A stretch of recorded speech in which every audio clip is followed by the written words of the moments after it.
Hello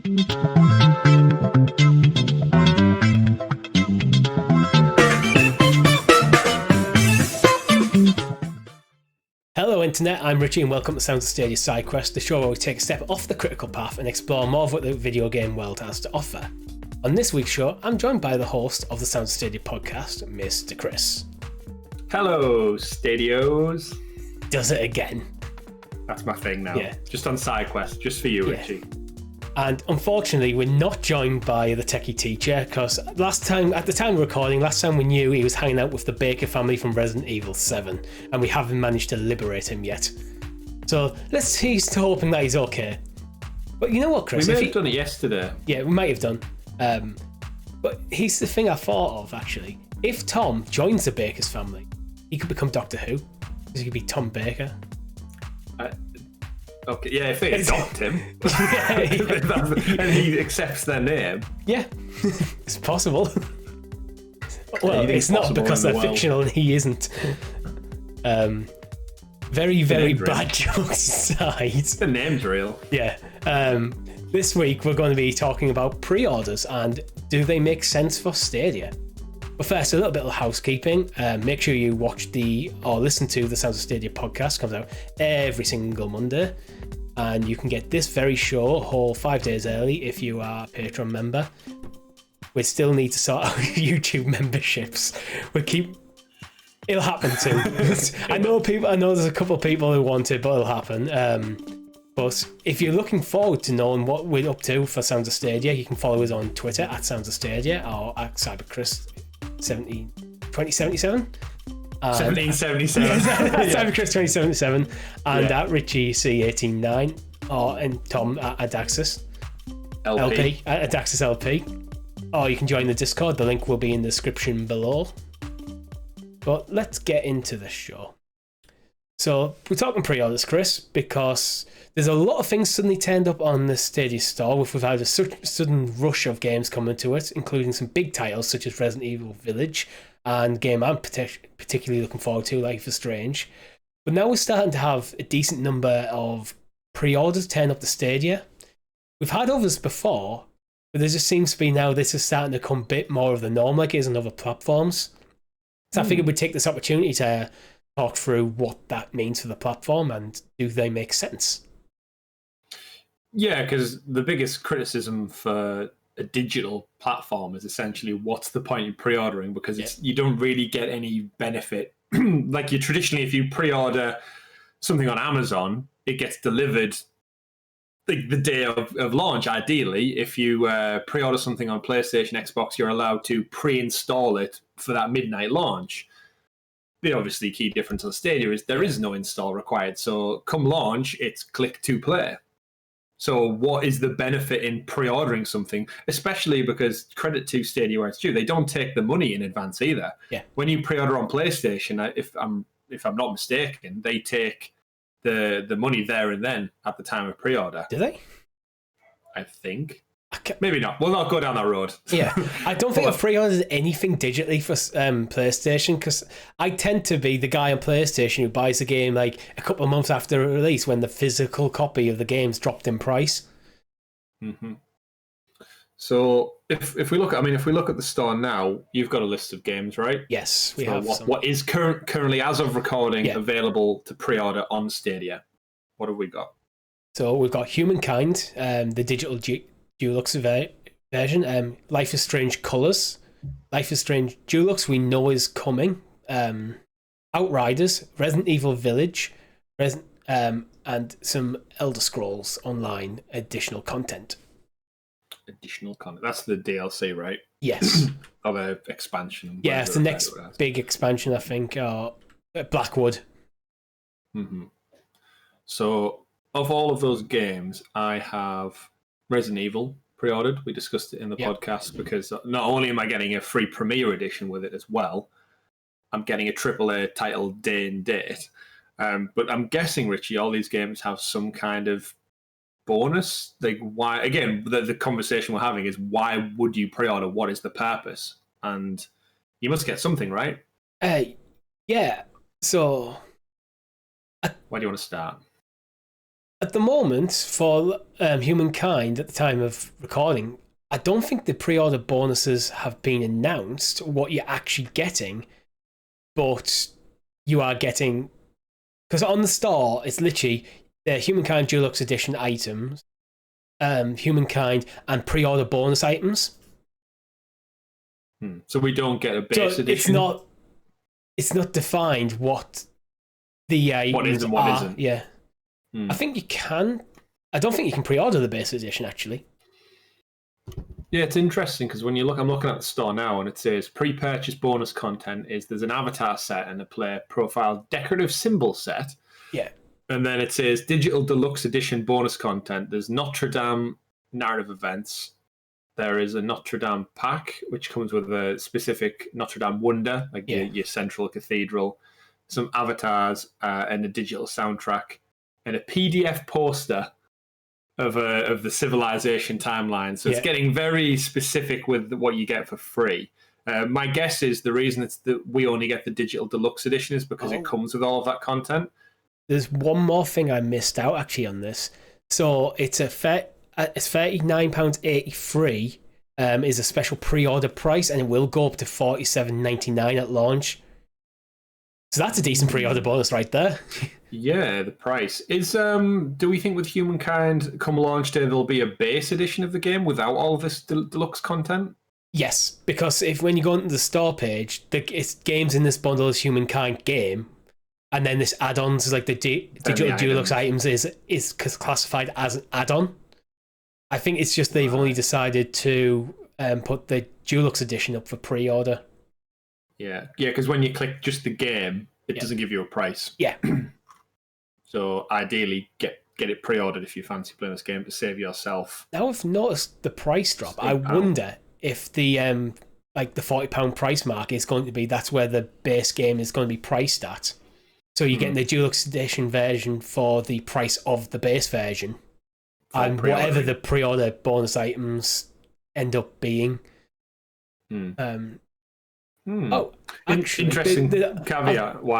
Since I wrote this, there is actually more information that's turned up in the store. So you get the Boudica avatar set, player profile pre-purchase decoration, player profile symbol set. So it's a few little things, more characters, avatars, and stuff for use in game. We did mention pre-show as well that it still states that you can play this game in 25 days. Yeah. Even though we covered in the show that Humankind this week was delayed by the developer's Amplitude until the 17th of August. So I'm very intrigued to keep an eye on this particular pre-order page of Stadia to see how quickly Stadia will update it to reflect the true date, because somebody out there will see this surely this week and go, oh, it's coming out in the next month. Pre-order, please. And how long will this go on to? Will we get to a point where it says play this game in 1 day and just someone at Stadia forgets to alter the date in the launch? Yeah, I could see that happening. It does feel like there's a bit of a lag in that they should have updated that already, but they haven't. Hey ho. They might have done by the time this episode goes live. That's true. Yeah. Go check it out for yourselves. So what else have we got pre-order wise? The next one on my list is Life is Strange Colours. True Colours. True Colours, yeah. And this one, you actually can pre-order the base version of the game. Yeah, £5 difference? Yeah, I don't have the price in front of me because I've already pre-ordered it. Sorry. Oh, okay. Yeah. So $49.99 for the base game. Yeah. And then it's $54.99 for the deluxe edition. Yeah. And you get more outfits for Alex. But this is one where we start getting a bit deviation from other platforms. And because when I looked in the UK, if you pre-order the physical versions for either PlayStation or Xbox, you can get a Steelbook case. Which obviously doesn't make sense for Stadia because you don't have a game case. To be fair, how many games now you pre-order? Have you ever ordered Steelbooks where you actually get the normal game in its plastic box, and they give you the Steelbook as a separate box? Thinking, why? I can tell you exactly why. Because it takes more effort for them to move all the stuff over to the different case where they can just put the extra case in. It's probably just literally down to it's cheaper to just give you two cases. Yeah. It's so weird. I Yeah. actually have. I've seen special editions before, like collector's editions, where you get all this fantastical, wonderful things, and the disc, the game, sorry, is a digital download. Yeah. So you get like all these collectible merchandise and statuettes and everything, but the actual game, the crux of the reason you bought it, Yeah. isn't included physically. It's laughable. To You some know degree. what? I'm not against that as a concept. I'm not the person who buys like the £100 digital deluxe gold edition pre-order where you get statues of whatever. Like, I just look at it and go, you're basically paying twice the price of the game to just get this stuff that's just going to collect dust on the shelf for the most part. Some of it's cool, but we both know people who buy them all the time. Mm-hmm. But I personally just don't have the money to do that. Yeah. People sell the steelbooks as well. You can go on eBay and search for like Star Wars Battlefront steelbook, and there will be just the case, not the game included, just the £5, £6, £7, £8. I suppose collectible. Anything's collectible if there's an audience. That's it. And that's the thing that we've talked about probably quite a long time ago now in the podcast when it comes to this sort of stuff where there's no physical bonus items for Stadia. So. Yeah, there is no option to like. Yeah. I was a big fan of this because again, I have quite a few collectibles, which anyone who's watched. Well, actually, they're right behind me. Yeah, I was going to point over to there where I've got my Lego. You have another wall of them. Yeah, and I've got my Assassin's Creed Odyssey statuettes and stuff. But yes, big fan of that. But I've always said before, I think it's a shame. Like we couldn't pre-order something like this. Yeah, and Google ship out in the post a collectible like art book or the digital music on a CD, or even just give us the digital like soundtrack. Like there needs to be some longevity towards how to fit in with all the other collectible stuff that's out there as we move towards a digital world across everything. We've seen that's why the vinyl music has risen so much, because people still like to have something physically in hand. So I think there is some work to be done with Stadia, with pre-orders and physical shipping of things. We know the delivery service is great. I think with vinyl as well, vinyl works nice as like, if you're framing it in nice vinyl in its case, it looks like it works quite well as a nice art piece. 100% agree with you there. So yeah, I would love to do something like pre-order Life is Strange, and Google will ship you out not only a premiere edition, like they're going to do Resident Evil, but ship me out like a little statue or a little art book of Life is Strange True Colors or something like that. There's things I've done. There's two Nintendo games actually that come to mind. I've pre-ordered. I didn't pre-order them for the early content. I pre-ordered them because I was going to play them games regardless. One is Majora's Mask and one is Link Between Worlds. Not Link. I did this in the pre-show. No, it's not Link Between Worlds. It's Link's Awakening, and both of them came with like a poster. And the Majora's Mask poster is actually on my wall, just up there, out of shot. So that's a nice little bonus that, and just like that little thing can entice you to pre-order the game, because from a developer standpoint, when you pre-order the game, it's a guaranteed sale for them. That's good for the developer. And also when they're looking for finance and stuff to maybe help keep the studio going for new projects and stuff, they can probably quote how many pre-orders they've got. Exactly. Out of interest, which of the two Life is Strange options did you pre-order? I went for the Deluxe edition because there isn't a lot in the difference in price, and you do get an additional story in it, the Life is Strange Wavelength story.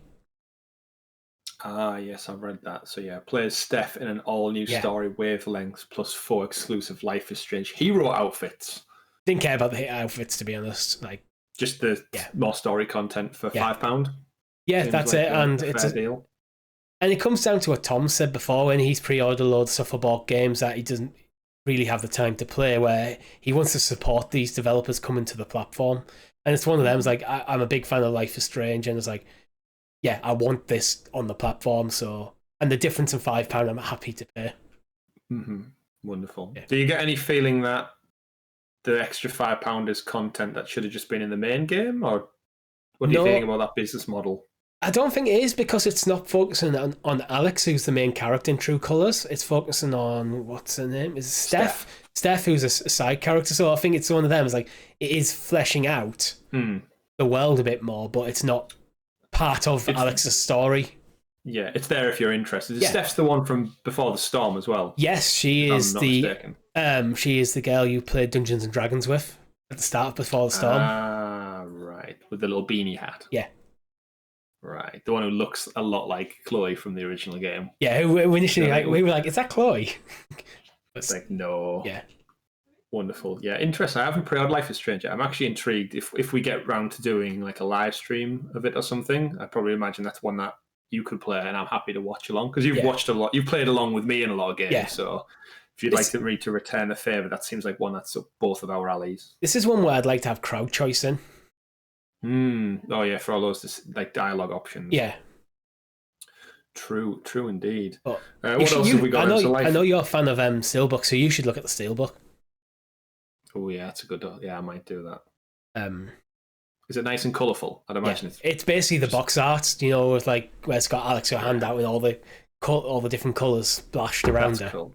Yeah, you get two types of Steelbook in this world. You get one that really doubles down on using it as like a blank canvas for such a great artistic design. Yeah. Or you get the copy and paste the normal artwork over just to a steel case, and it's like that's lazy. That's lazy. Worst Steelbook of all time. The third Hunger Games movie that I own.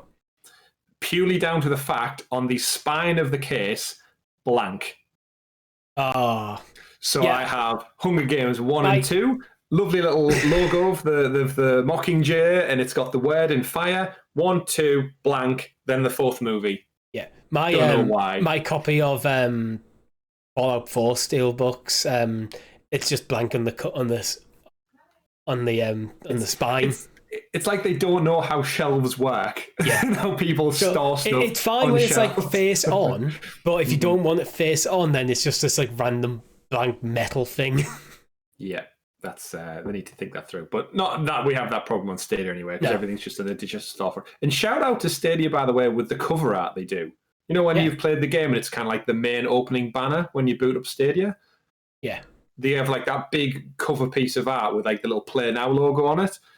Great. The only one I don't like is FIFA, because I think on our FIFA live stream, the over saturation of Mbappe artwork is just too much.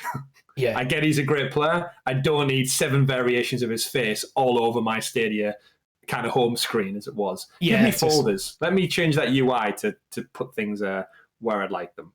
Yeah, but what game's up next, Richie? What else have we one got? that I don't know if you've pre-ordered it, but I think you talked about before, Outriders. Yeah, I haven't pre-ordered it because I don't feel like the pre-order bonus on Stadia is really that enticing. Like if I decide on the day I want to play it, like the great thing with Stadia is I can't, like, part of the crux of this conversation, I guess, is I can just click to play and it's done, right? So I don't need to worry about it. What do we get as the pre-order? Let's have a look. Hell's Ranger male and female gear set, Hell's Ranger arsenal of 11 unique guns, Hell's Ranger truck mods and stickers. So for me, hearing that, apart from the cosmetics, which fine if you like your different cosmetics, I always do you not find it weird when you get like items in a game where that's like a looter shooter as a pre-order bonus? Hey, here's this cool item that you're going to use for a couple of levels, and it's just going to get destroyed. Yeah. It's I've had it with Division, where you boot Division up and it goes, unlockable this, and then you look at it and it's like 50 levels lower than your current gear you've got. So you kind of just go, okay, and you can't delete it usually because it's like it's pre-order bonus or DLC content, so it just sits in your inventory, never to be used. And it annoys my OCD. It'd almost be cool if it was like, you can start off with this cool weapon, but it's going to level up with you. But then you can also maybe apply that skin to other weapons. So if you want to keep the cool, unique look and you find something better later.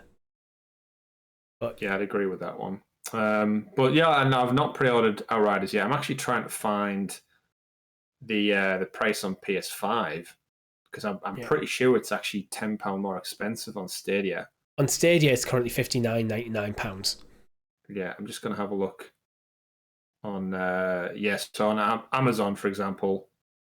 It's $54.99. Yeah, because I saw some people saying both Outriders. Why would you? Oh, it was when it went free on Game Pass. Sorry, people were saying it's actually not only not included on Stadia, but it's also cheaper to buy it elsewhere.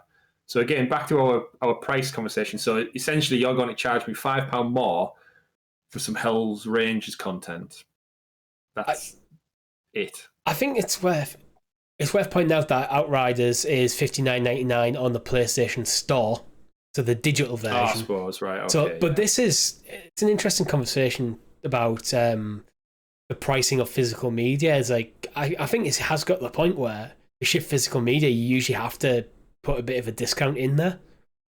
Otherwise, why would people go out? Why would you go? Yeah, it's the convenience over the price, isn't it? It's that disparity between the two. I did actually try and check on the PlayStation app, but because I've downloaded the demo, I couldn't search for the actual main game. But I found it now. Yeah, $59.99. So I guess that it's clear across the digital storefront board on that one. Unless you're an Xbox. Yeah, unless you're Xbox, it's just free on Game Pass, which is an awesome deal. But in terms of like add-ons, I ain't gonna drop £60 now. I'll decide on the launch day, I guess. I'm not bothered about Hell's Range's cosmetics. Yeah, it's definitely one for me. Is like I wouldn't be pre-ordering it because you look at what the pre-order bonus is, and it's like none of that does anything for me. Yeah, I know both you and me aren't that fussed on cosmetics overall that much. Like we understand they have a time and a place, but I for one usually make my character and then plays that like set character for the whole game without concern. I am and I aren't. Sometimes when I'm really into a game, I do like to play around with cosmetics a bit. But usually when I'll play a game, I'll play through to the end and then I'll move on to something completely different. I'm not one who gets trapped in these persistent online worlds and rocking up like thousands of hours into a single game so it's like the cosmetics don't matter that much to me because I'm more of a single player gamer anyway. So speaking of single player, next up we've got a big game with a big pre-order, arguably the best pre-order bonus. Yes, some would say. We've got Resident Evil Village up next, and the pack includes the pre-order. It includes Resident Evil Reverse, Mr. Raccoon Weapon Charm, Survival Resources Pack, and of course a Stadia Premier Edition. I was going to say, so first question, did you go for the deluxe edition or did you go for the standard one? I think I went for the standard one because the deluxe edition is like £75.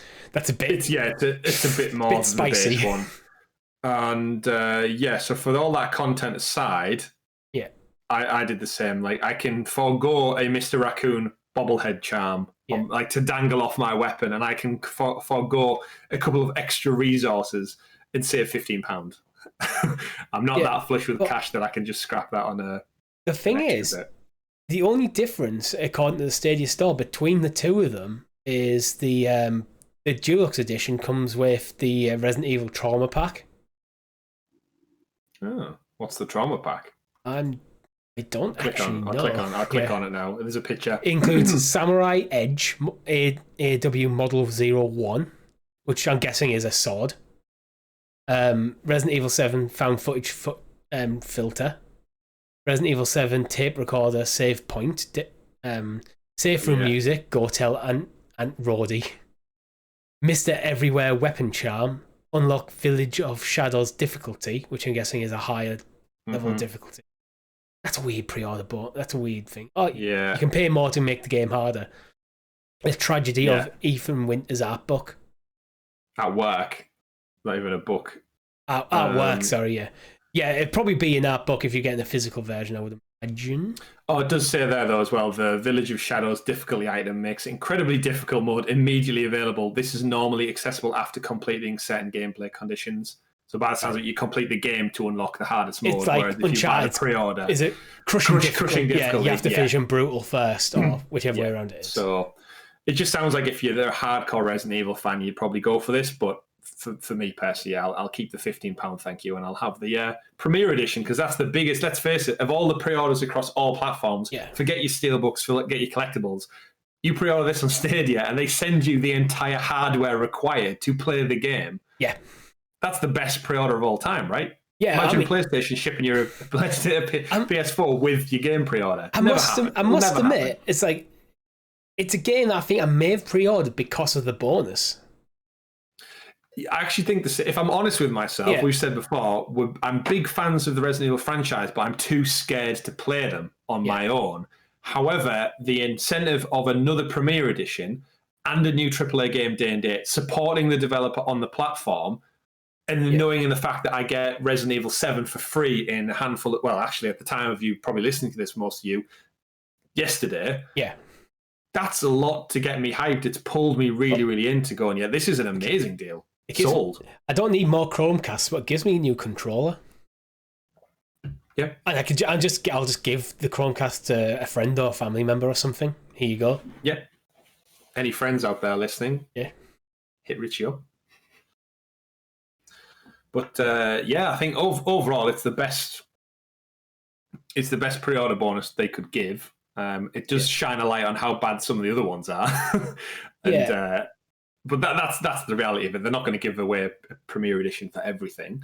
But I would like to see physical things come to Stadia at some point in the future. I would love to see them have that kind of just, even if it's in, like we've said before on episodes of the podcast, but like when the world returns to normal and Stadia and Google finally give some kind of marketing backing to this platform that we know they've invested millions upon millions in. And I've been a big supporter of believing that when the shops reopen, we need a physical presence in our GameSpots, Targets, Game, Tesco, Asda, Walmart, wherever it may be. But because it's digital, it suffers for that. Whereas I really think you could have Resident Evil statue, Mr. Raccoon bobblehead with a digital code for Stadia.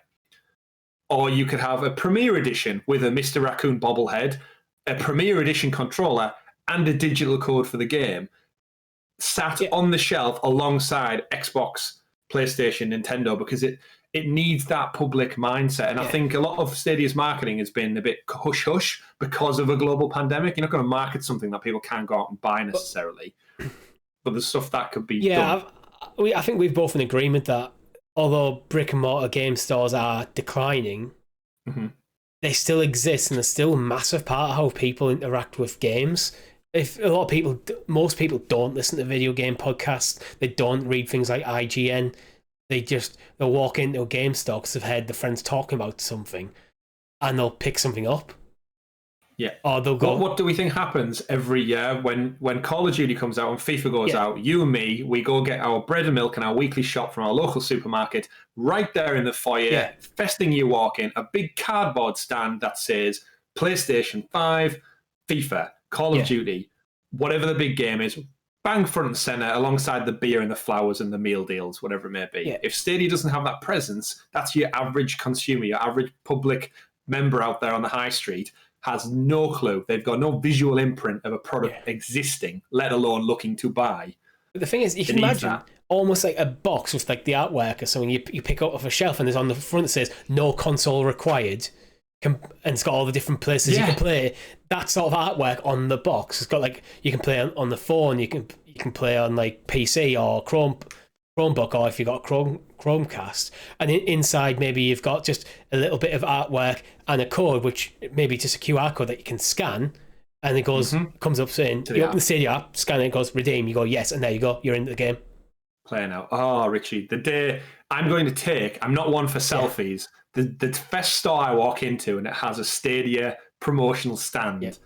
That's perfect. What you just said there, no console required. Could you imagine it? A big white cardboard stand, Stadia at the top, whatever game it's promoting, Cyberpunk, Resident Evil, whatever it may be, and then across the bottom, those nice bullet points to do. No console required, bullet point. Play anywhere, bullet point. Phone, tablet, whatever, and then I will take a selfie. But the thing is, with that stand, because I'll have a big ass grin on my face thinking, yes, they've finally done it. It's one of the things I think would offer so much legitimacy to the platform, because you get like the people who work in these stores understanding what the platform's about. They'll learn about the platform because they'll get a training course from their managers and stuff about, okay, Stadia's doing this promotion, here's all the artwork and stuff, this is what you need to know. So when people come into that store and go, oh, what's that about? They can tell them, and it gets. And I think it's such a. If you want to target more of the casual gaming market, which I think Stadia should be, instead of just the hardcore gamers, you need to put it where the casual gaming market is, and that is in your supermarkets. It's in your brick and mortar game stores. It's on Amazon. Like, how many people buy the games off Amazon? Exactly. Yeah, I mean, how many people, ironically, just Google probably the name of the game, and the first link that comes up, they hit on that. So put the Stadia which Google owns Google. Yeah. So why is it not pointing you towards make that use first? of like a digital codes that you can buy from Amazon. You just go on Amazon, buy the digital code, and you can redeem immediately. Yeah, what it should do, I know Google get shit from the EU and stuff about promoting their own stuff, which I think it's fair, it's their platform. Imagine if you went Outriders release date on Google, and right underneath that it showed you a banner for the game, a nice little bit of promo art, and then play now, play here, pre-order here, click, and it takes you to Stadia's website or something. But you're totally right in regards to saying staff knowledge as well. When the world returns to normal, we're allowed to go back out to the shops. If we go to our game shops and ask the staff, do you sell Stadia? I would love to know what the feedback from these experts who work in those stores, what their take is, because they could be the make or break for a sale of Stadia. If you go in and ask somebody on the counter who's surrounded by games, surely has a good inclination towards knowledge of these things. Yeah, you work with them every day. Do you sell that Stadia thing here? And they either like laugh in your face or go, no, we don't sell that here. It's not a problem. Like, that could be detrimental to so many conversations around Stadia. The Premier Edition should be in brick and mortar stores. It should be in supermarkets. 100%. For me. 100%. It should be there next to the Google Home stuff and the Nest cameras and everything like that. It should be in things like Currys in the UK, which is just like electronics store. Yeah, it partnered up with PC World many years ago. But like, you can buy like PlayStation and Switch and Xbox stuff from there. You can buy Chromecasts from there. Like, have the Stadia Premier Edition on the shelf. Yeah, but this is what makes me think that all the marketing was like kind of pulled out from under them when the pandemic hit. Yeah, because whatever money they had set aside for like any kind of physical promotion, it was probably quickly rolled back in. And that might be why we have the premiere promotions for Cyberpunk and Resident Evil now, because they've got so many of these things that should have been on store shelves sat there. And we already know it's coming to Sabrina, the Google Chromecast with Google TV. So I do still strongly think that these promotions are in part, one, get more people into the platform, and two, get rid of the stock so they can bring out the next generation of the Premier Edition. Hopefully. What would you do if, like, because there's the 3 different colours for the Premier Edition, they brought out new controllers to match them? I'd love it. Yeah, me too. I'd love just some kind of refresh, because how long? I mean, Stadia is what, a year and a half old now? Yeah. At what point do we see some kind of iteration on hardware? We've had shows about it before, talking about the new Chromecast, new controller colours, new hardware, anything really. It needs that little bit of a refresh jolt for everyone who totally like disbanded it a year and a half ago. Can think, actually, it's still a thing. It's now got FIFA. It's now got huge titles like Resident Evil, Cyberpunk.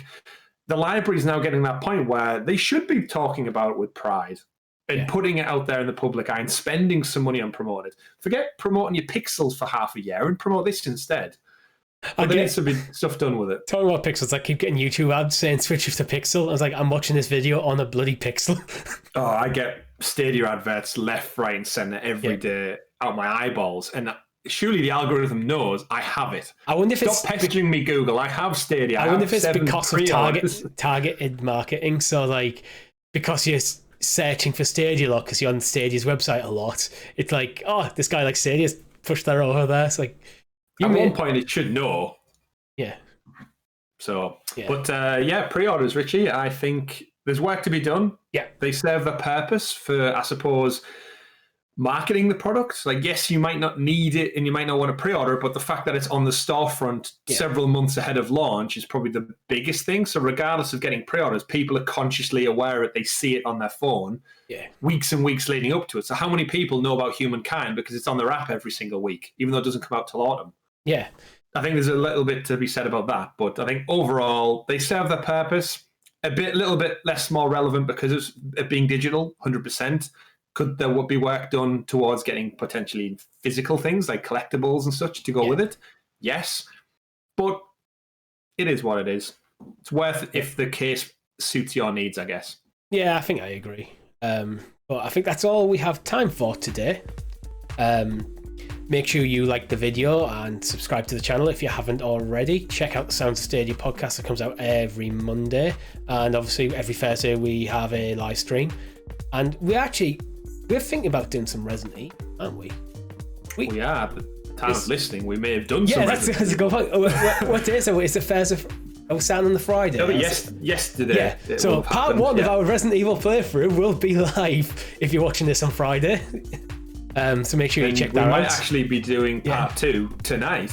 Yeah. Technically. So there you go. And depending how far we get, maybe even part 3 tomorrow night. Exactly. We've got a good couple of days lined up for our. It's weird being in the future.